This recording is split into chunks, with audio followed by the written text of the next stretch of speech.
and I would like to listen to him on understanding the concept, applications, and interpretation of SPECT and PET. And once we have, listened to all of you, then I think we'll open it for discussion, which will actually bring out the niche values of each investigation, and we can really debate which investigation has a value in which patient and where it should be indicated or contraindicated. So, Dr. Mahapatra, please. Hi, good afternoon. Good evening. Okay, am I audible? Yes, you're audible. Audible. Okay, Yes, go my ahead. topic is understanding the concept, application, and interpretation of nuclear imaging. First, I will cover in next 15 minutes time in SPECT, then followed by PET. Okay, so this is our 7 News Hospital, where now at present it is a more than 900 COVID patients converted to a COVID hospital, totally 100%. Okay, so why nuclear cardiac imaging? It's a non-invasive physiologic stress, rest, perfusion, and function scan. It improves sensitivity and specificity of the disease. Then clinical relevance, the diagnosis, presence and severity of disease, and prognosis, short and long-term treatment effects, and improved patient outcome. I think I'll have to minimize this one so that it will not cover. Okay. Then various nuclear category procedures, as you know, so we started in 70s in thallium-201, technetium sestambi in 80s, tetraphosphine, then dual isotope, then F18 FDG imaging. So gated SPECT, first we started with the planar scan, then it's called the SPECT, then called the gated SPECT. Gated SPECT, same radioisotope, sestambi, tetraphosphine. On the patients who cannot do exercise, we can do pharmacological intervention study like dipyridamole, adenosine, dobutamine, nitroglycerin. The PET thing I will cover in my PET lectures. So starting with planar myocardial perfusion scan. So what this thallium or the radio tracer nuclear imaging study as compared to coronary angiography? The basic, because there are a lot of fellows attending this international conference. So thallium or the nuclear imaging gives us the myocardial perfusion physiologically to differentiate ischemia and infarcted zone. Coronary angiography is like a road map, delineates the coronary arterial anatomy and localizes stenotic lesion of vessel. These are the example you can see here. I'll just show you the pointer.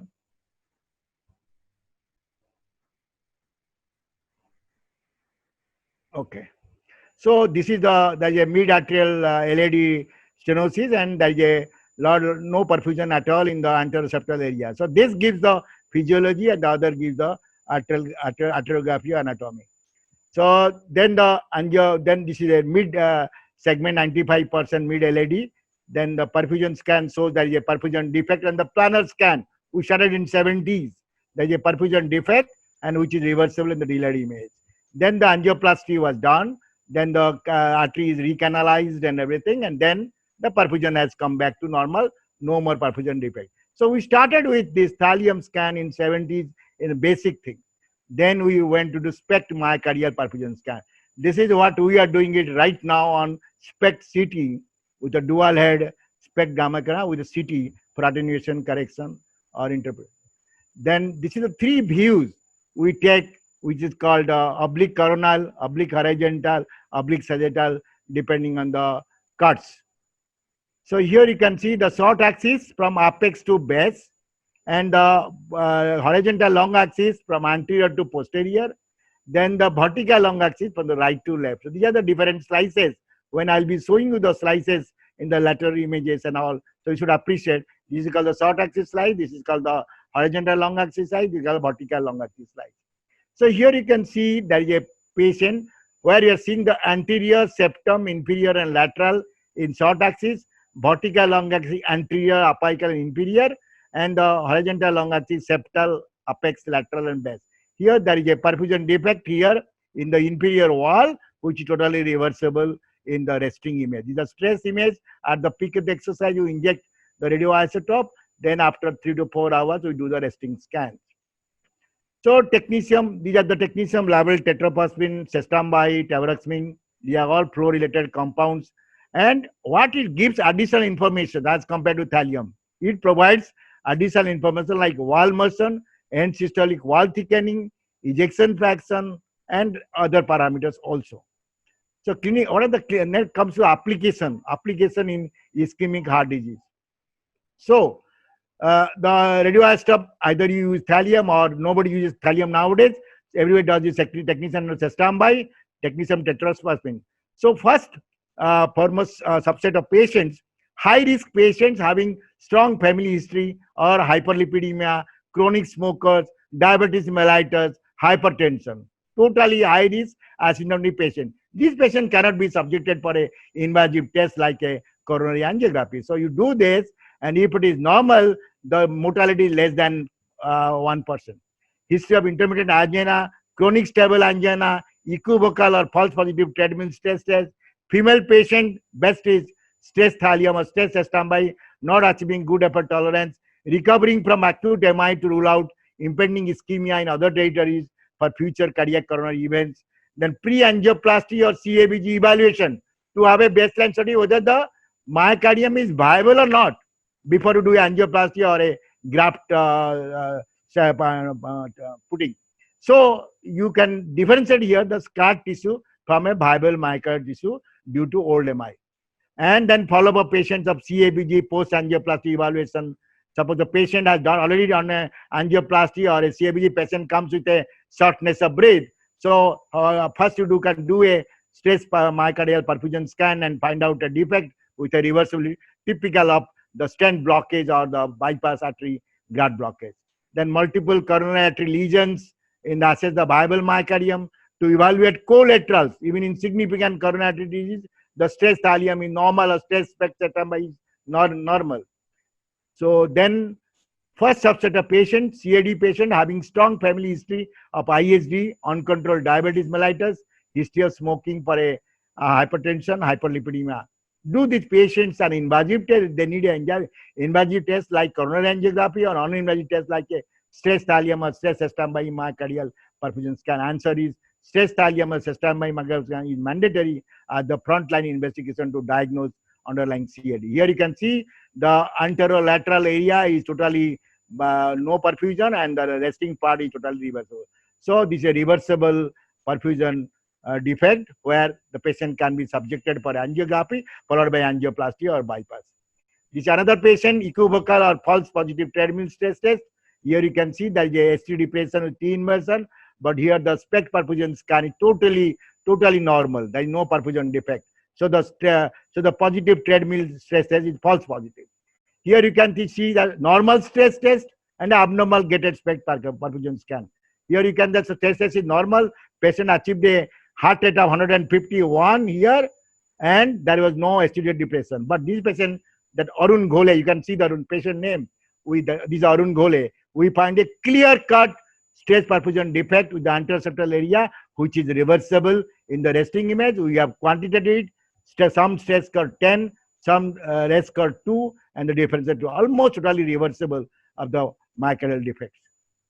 Then functional borderline lesion, 50%, 60%, 70%, those lesions, whether the cardiologist has to intervene or not, these patients we can subject for a stress SPECT myocardial perfusion scan. Here you can see the borderline lesions in all the territories, all the arteries, LCX, coronary, LAD, and right coronary artery. Here it is showing almost normal. The patient doesn't need intervention. Then value of myocardial perfusion scan in the patient having significant coronary disease, multiple lesions, 100% RCA, 95% LAD, all the lesions. But see, look how it looks on the stress perfusion scan. See, it is normal. So that must be, the reason is the collaterals which has been developed in the time of the change in the lifestyle of the patient, and the patient was asymptomatic. So it is showing a normal person. That means God has given the natural collateral, natural bypass or natural angioplasty. So then comes a very critical thing, 100% or more lesion. Cardiologists should not intervene that particular artery. We need a nuclear imaging, because nuclear imaging is a must to assess the myocardial viability. Here you can say 100% lesion in LAD here, and let's see how it looks in the perfusion scan. It's showing a perfusion defect on the anterior and lateral and inferior defect, which is totally reversible. So we can go ahead with the angioplasty or bypass. Risk stratification after acute MI. Nuclear cardiology techniques can be clinically useful in the evaluation of past history of acute MI with respect to infarct size, assessing the degree of myocardial salvage after reperfusion, determining myocardial viability in infarct zones or resting asynergy, detecting indicible myocardial ischemia within or the remote to the infarct zone. So, because high-risk myocardial perfusion imaging variables in patients undergoing stress MPI before discharge after acute MI, reversible defect within the infarct zones, detection of new areas of impending ischemia for future coronary events, multi-vessel disease scan pattern, a large non-reversible perfusion defect with poor ejection fraction corresponding to a large infarct size, new and old, then TID, transient ischemic dilatation of LV cavity during the stress images, and then increase long heart ratio. You will find the long uptake will be there. Then poor LVGFR rest is 40%. So less than 40%. These are the high risk myocardial perfusion imaging finding, so that we can give this information to the cardiologist. New areas of ischemia on existing risk MI. This is a patient having a acute inferior wall MI, but there are areas of impending ischemia on the lateral segment of the myocardium. And here you can, same patient, you can see the big long uptake. So these are a high risk. The long heart ratio is more than 0.79, more than 3.8, 0.38 to 0.40. So this is called a high risk patient. Follow-up of CABG patient, as I have told you, suppose the patient comes with shortness of breath after the angioplasty thing. What test you will do? Stress test or a myocardial perfusion scan? Which one is ideal? Myocardial perfusion scan is ideal. So you can see typical pattern of the LAD restenosis, anteroseptal and inferior wall, and the reversal. These are typical pattern of stent thrombosis or bypass of artery graft blockage. Now comes the gated SPECT myocardial perfusion scan. Are you seeing these images? Are you seeing the images? Yeah, we are seeing it very Yes, well. we can see the Fine. image. So patient is doing on the treadmill, patient and everything is monitored, and the patient will go on increasing, and step by step it will go on the Bruce protocol. Then we inject, then we ask the patient to lie down in the under the gamma camera and take the images. Just to say, tell to the beginners or the fellows how the myocardial perfusion scan is being done. Then what is the advantages of gated? Simultaneously function and perfusion, minimal long uptake, additional information, wall motion, wall thickening, broader clinical application, and flexibility time for the commencing the imaging after injection. So what are the advantages of gated SPECT MPI in relation to treatment planning? These are state-of-the-art technique in detection of stress-induced ischemia in a variety of subset patients of CAD, where quantitation of the involved myocardium, ischemic or infarcted, we can do it. Why quantitation is required? Good improvement in LV function following revascularization if amount of involved myocardium is more than 18 to 20%. Less likely any adequate improvement in LV function if amount of involved myocardium is less than 18 to 20%. Viability, directly revascularization would improve the cardiovascular outcome if you study the viability, such as improved EF, reduce heart failure symptom, reduce admission to the hospital, and improve quality of life. The outcome with this level of myocardial viability when the patient is managed even medically or by undergoing revascularization, both the subset of patients. So here you can see the normal gated wall motion abnormality and showing. Yeah. So there is a stress and the rest image. And this is a normal gated SPECT where you can see some stress curve 1, rest curve 1, SGS curve 1, 0. Then ejection fraction has increased from 70 to 79%. This is totally a normal study. Now this is an abnormal study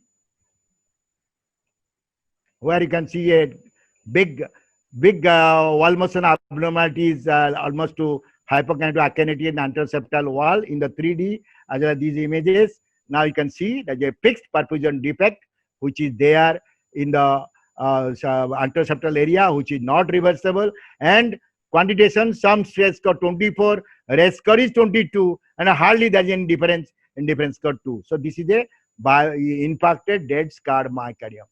Pharmacological, I will not go into details, the time is short. Dipyridamole, adenosine, dobutamine, nitroglycerin, the patients who cannot do exercise, peripheral vascular disease, amputated leg, unstable angina, osteoarthritis, and chronic lung DGI restratification. All these things are there. So what is the prognosis? How you can estimate the prognostic value of myocardial pulse scan imaging? Prognostic value findings: large defect size, more than 20% of the left ventricular mass, multiple defects or more than one coronary vascular supply region, defect reversibility reflective of inducible ischemia, large number of non-reversible defects or defects in one or multiple coronary arteries, then transient ischemic or persistent dilatation of the left ventricular cavity, that is called TID, more than 1.5, increased long thallium uptake, long heart ratio more than 0.4, stress LVGF falls below 40%. So these are the findings where you can see, we can give to the cardiac physician that the patient has a high risk for the future coronary event. Then another utility is called ultra-fast assessment of left ventricular dysynchrony by using high-speed gamma camera with cadmium zinc telluride crystals. So ultra-fast gamma cameras allow accurate assessment of LV dysynchrony with a scan time of only 5 minutes as compared to conventional gamma camera, more than 20 minutes. It would potentially be helpful for parameter optimization for cardiac resynchronous. You can pinpoint where is the dysynchrony, and then the cardiac after the device implantation, you can do again repeat. So it will be helpful in cardiac resynchronous therapy. So the LV dysynchrony we assess by the Emory cardiac toolbox. We assess the band thickness for the male and the female, and the cutoff for identifying LV dysynchrony is defined as a greater than mean plus 2 standard deviations. Here you can see here that there is a uniform synchronous contraction. Here you can see the desynchronous contraction. So this patient needs cardiac defibrillator and then or CRT. So this is the graph which you say the sensitivity specificity. As you know all that this PET scores over everything more than sensitivity 90% and specificity little low, followed by MRI and SPECT, then IV dobutamine and thallium. So before I wind up, I just want to see that when there is a non-invasive paradigm, when a typical angina patient comes, you will do a MPI scan, abnormal or normal. Abnormal, consider if percentage ischemia and symptoms warrant. Then normal, nothing. Then you can do a coronary CTA. Is abnormal, 50 to 75% lesion, consider MPI if not already normal, borderline lesion. If it is more than 75% stenosis, either you can straight away send to CAT. Then if it is normal, no further test, coronary CTA. Then atypical symptoms, coronary artery calcium scoring less than 100, low probability, no MPI. 100 to 400, less than high risk plus, no MPI. But more than 100 calcium score, yes, MPI is indicated. As compared to coronary CTA, more than 50%, less than 50%, 50 to 70, consider MPI, less than 75, CAT can be indicated. Then non-invasive in asymptomatic patient. So you go and first do a coronary artery calcium scoring. More than 100, 100 to 400, less than, more than 400. 100 less than calcium score, no MPI, nothing, lifestyle modifications, you can do it. 100 to 400, even no MPI scan is required. More than 400, either you do coronary CTA or MPI, but I would prefer MPI because coronary CTA, if CTA borderline lesion, again you have to do a MPI scan to find out a hemodynamically significant perfusion defect. So American College of Cardiology choosing wisely, do not perform stress cardiac imaging or advanced non-imaging imaging in the initial evaluation of patients without cardiac symptoms unless high-risk markers are present. Do not perform annual stress cardiac imaging or advanced non-imaging imaging as a part of routine follow-up in asymptomatic patients. Do not perform stress cardiac imaging or advanced non-imaging imaging as a pre-operative assessment in patients scheduled to undergo low-risk non-cardiac surgery. Concluding, growth potential for nuclear cardiology procedure is phenomenal. Introduction of new radio tracer along with the growth of software for quantitation of the data holds the key for the new horizons in nuclear cardiology practice. Nuclear cardiology specialty will continue to enjoy as the single most non-invasive modality because of growing awareness, interest, frequent interaction among the physicians, cardiologists, and cardiosurgeons, which ultimately offer the ideal line of management of patients suffering from ISD.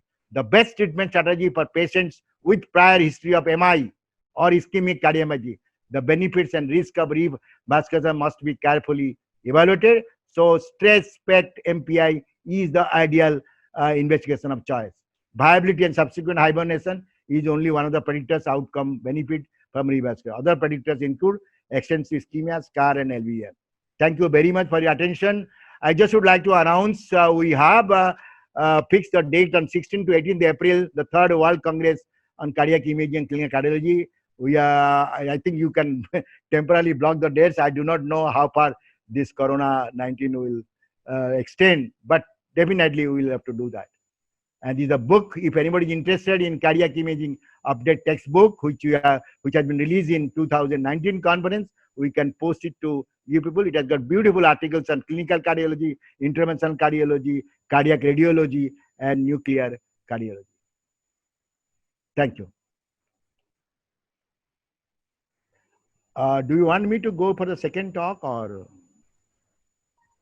Yeah. Okay.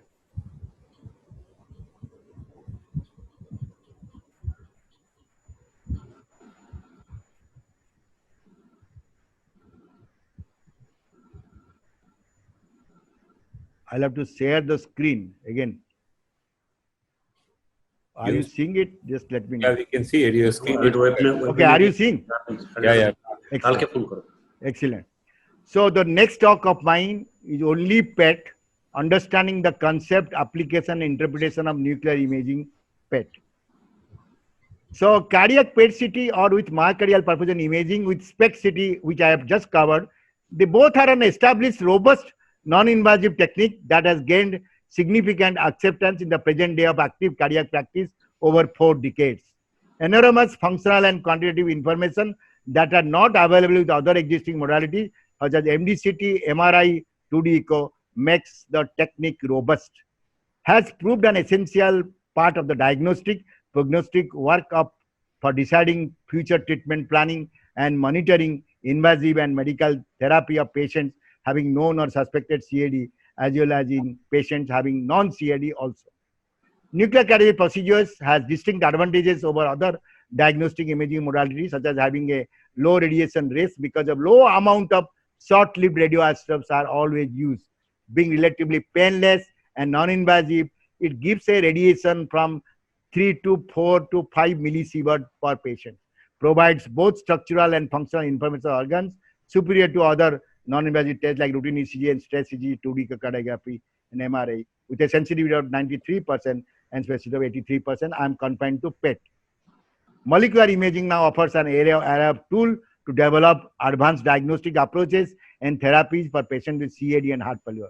Understanding the pathophysiology of atheroma makes it possible to identify vulnerable plaque based on its metabolic signature or the presence of excessive apoptosis. Because of its larger metabolic and apoptic signals, even smaller lesions can be visible. So, what are the various types of cardiac PET CT procedures available in CAD and non-CAD? First is stress PET myocardial perfusion study for detection of stress-induced ischemia. But the radioisotope stress nitrogen 13 ammonia myocardial perfusion study, which is confined to regional cyclotron, means big institute like PGI, All India Institute. So they have because they got a very short half-life. Then you can purchase a ready-made generator, stress rubidium 82 generator, myocardial perfusion study. Then you can do a stress F18 FDG hotspot imaging. Then fourth one is the rising star. It will be hitting to the market within few months' time from now, stress F18 Fluke radars. So stress PET myocardial study, another use, stress PET myocardial study, apart from stress and rest, with a coronary blood flow quantification. Identification and characterization of subclinical CAD, characterization of the extent and severity of CAD, burden in multivessel disease, unraveling or balanced ischemia, that the reduction of myocardial blood flow because of 3-vessel disease and giving reduced blood supply to all the arteries. So which artery is to be intervened? So you have to do the quantitation of that coronary flow reserve. Resting SPECT study with F18 FD study, that is called normal day-to-day activities, called gold standard for the assessment of myocardial viability. F18 FDG, F18 fluoride also characterize inflammatory activity in atheromatous unstable plaque F18 FDG in detection of cardiac sarcoidosis, which Dr. John has just covered. F18 sodium fluoride and technetium 19 of pyrophosphate. This is just what we inject the radioisotope for a bone scan, MDP, pyrophosphate, that can detect the cardiac amyloidosis. No increase in the this thing expenditure. Just that you can inject that ATTR CCA variety or ALCA variety. F18 FDG detection in the infective endocarditis, which I was hearing today's lecture also. Dr. Khanna also mentioned about that, infective endocarditis and prosthetic valve endocarditis. I'll go one by one. So rubidium, it's a potassium analog as compared to thallium. You can inject at radioactive, but the half-life is 76 seconds. You cannot give on the treadmill. You have a short half-life. You can do a pharmacological intervention studies, and you can do the stress and rest. You can cover that. So the dose is 40 to 60 mg injected IV for the rest and stress. Some laboratories perform stress imaging first as a normal scan. They may avoid the need for a rest imaging. So most widely used PET microbiome agent, generator produced potassium analog, kinetic property, does not require on-site cyclotron, rubidium 82 image, excellent image quality with current PET technology. I'll show you that. You can see the counts ratio as compared to nitrogen 13 ammonia. The left hand side is this the rubidium, and the right hand side is the these things. I think right hand side is the nitrogen 13 ammonia. Here you can see 83-year-old male, non-STEMI, non-STEMI, non-STLMI, rest dipyramidal stress, rubidium 82 PET CT scans were showing totally almost altogether normal, but the TID is very high. Here you can see the ejection fraction 54 giving rise to 63%. Here you can see the perfusion scan in the posterolateral, which is reversible in the resting image. Then here you can see a lot of calcium plaque is there in all the arteries, but still the perfusion scan is normal, rubidium. Then nitrogen 13 ammonia, this has got a 9.96 minute. The pharmacological stress imaging is feasible. So you can see here the ammonia, there is a perfusion defect, and where that anterolateral defect showing FDG metabolism shows viable myocardium. FDG for myocardial ischemia imaging, exercise, rest, and ischemia imaging. There is uptake here. You can see that. I'll go to point option. Yeah. So you can see here the perfusion at the posterolateral defect. This is the ischemia imaging the FDG. Then fluoropyridase. This is the molecule of the millennium. You can see the uptake pattern is very high as compared to the other radiopharmaceuticals. The stress imaging feasible with both treadmill and pharmacological vasodilator. Myocardium is clearly visualized for several hours. It is a breakthrough in the innovation of radiopharmaceutical as compared to technetium SPECT imaging. When this unit dose will be available, you can do like a stress thallium or a stress PET myocardial perfusion without a generator or without a local cyclotron. This is normal fluoropyridase injections, and here you can see that fluoropyridase scores of a technetium SPECT. Here there is a defect showing reversibility, but fluoropyridase stress and rest normal. So it has got a here also you can see the resting in the inferior wall during the perfusion reversibility. You can see here SPECT but in fluoropyridase it is normal totally. Here also anteroapical defect, PET is normal. So the operator characteristic role PET is slightly higher, 4 to 5% higher than the SPECT. So you can see sensitivity and specificity. Similar PET is always higher as compared to SPECT. Absolute quantitation of the myocardial blood flow by PET scan. Here the indications: severe CAD, balance ischemia, intervention required, diffuse CAD, subclinical borderline CAD, diagnosis of microvascular endothelial dysfunction where the catheter FFR will not be correct. So adverse prognostic events such as ischemic cardiomyopathy. Here CFR has the potential to affect the clinical practice in two ways. Abnormal CFR may improve classification of ischemia. So how do you compare CFR with FFR? FFR is an index to determine the functional severity of coronary artery. It represents the fraction of the normal maximum myocardial blood flow that can be achieved despite the coronary stenosis. FFR less than 0.75 identifies functional important stenosis. FFR more than 0.75, no revascularization required. But unfortunately, these FFR not suitable for endothelial dysfunction, microvascular dysfunction, severe CAD with valence ischemia, where calculation of CFR, coronary flow reserve, by rubidium or by fluid either rubidium, nitrogen ammonia, can determine quantitatively the exact disease process. Here you can see this is a balance ischemia where it's showing perfusion normal, but you see all the areas stress, rest, and normal is more than 2.7, either 1.4, 0.9, 1.5, all the areas are abnormal. So coronary flow reserve, stress flow divided by rest flow, to calculate that. Here you can see posterolateral defect in the rubidium image, and LED is normal, showing normal perfusion, but here LED is abnormal, 1.07. So you take into consideration that in the future we can take quantitation of the coronary artery as well as the perfusion, both. Assessment of myocardial viability to evaluate the injured myocardium following ischemia or infarction. Viable myocardium most likely to benefit from revascularization, whereas scar tissue is unlikely to show functional recovery.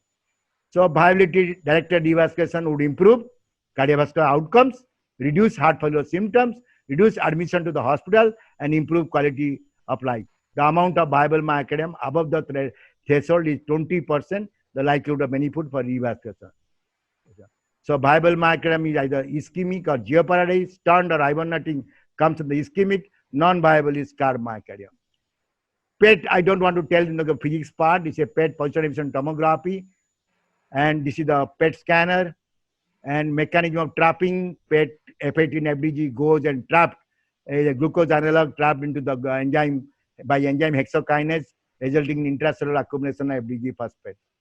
So FDG viability protocol, either you do overnight fasting protocol or you do glucose overload, but I follow overnight protocol because in US, a lot of departments, they do overnight protocol. So here you can see the anterior wall resting, these are resting perfusion scan, these are PET scan. So there is a defect here, anterior apical, which is totally showing good metabolism, adequate metabolism. So this patient would get benefit out of revascularization procedure. This is another patient, ejection fraction 19%. And here you can see the heart is enlarged, and there is a anterolateral and inferior, there is a perfusion defect, but there is no viability in the PET image. But there is viability in the inferior segments also. See, inferior segment. You see another patient where myocardial perfusion is abnormal and the viability is there. This is another patient, fixed defect, no viability, matched defect, the scarred myocardium. This is another patient, a failure patient, where you can see the right ventricle, there is perfusion and ejection fraction is 13%. This is a unique case. The anterior apical portion showing viability. Here you can see the right ventricle. This is another patient, we can see that. This is a fixed defect. This is also a fixed defect. So again, I have already explained, so I will skip this. Coronary plaque imaging, atherosclerosis is the leading cause of characterized by fatty stick development, plaque formation. And here you can see the fibroatheroma. This is a stable plaque, this is unstable plaque. So F18 FDG and F18 sodium chloride, both are been good for the atherosclerosis of the gate vessels as well as coronary arteries. Here you can see that there is a blockage in the atherosclerotic plaque. They are in the LED. Yes, I am finishing within 2 minutes. So here it is showing a viability. The hot spot. Yes, I'm just finishing. So cardiac sarcoidosis, you know very well that clinical history, and there is a patient, and also cardiac sarcoidosis. I can just finish. This is called the FDG uptake, showing that activity of the myocardium.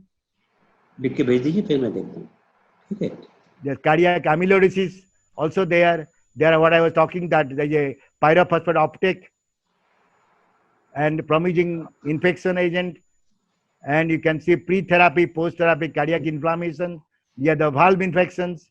These are the infections. And concluding, functional and metabolic information, particularly in relation to the gold standard assessment of myocardial provided by PET tracer, can provide valuable information in the subset of patients of CAD and non-CAD. PET or with MR either combined or separate, led to the way of new imaging protocols for the evaluation of myocardial viability and inflammatory cardiomyopathy.